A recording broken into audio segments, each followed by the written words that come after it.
Alam niyo po ba na may financial assistance ang barangay ay mula sa city government? Viral ngayon ang ibinulgar ni Pasig City Mayor Vico Sotto tungkol sa kung gaano kalaki ng financial assistance na ibinibigay ng lokal na pamahalaan sa bawat barangay.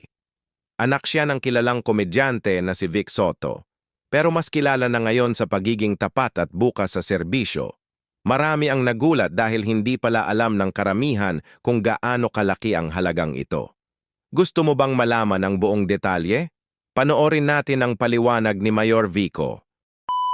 Alam niyo po ba na may financial assistance ang barangay ay mula sa city government? Hindi alam ng iba. Hindi po nila sinasabi. Kada barangay, pag maliit na barangay, may 3 million kada taon mula sa lokal na pamahalaan. Hindi pa po tapos. Pag malaking barangay, meron pong 5 million mula sa city government sa baba ng barangay. Nakakagulat na marami pa palang hindi nakakaalam sa ganitong financial assistance na ibinibigay kada barangay.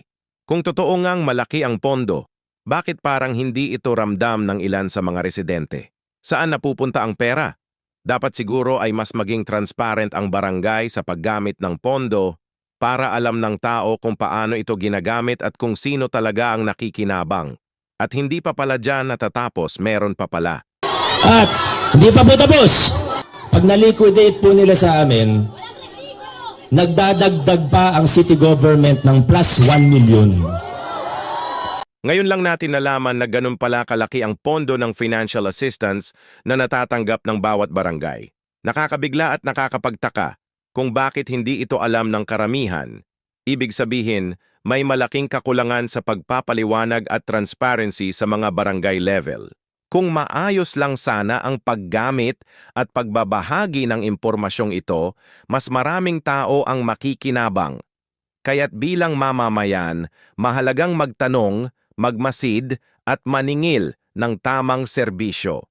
Dahil pera ng bayan yan, para sa bayan dapat mapunta.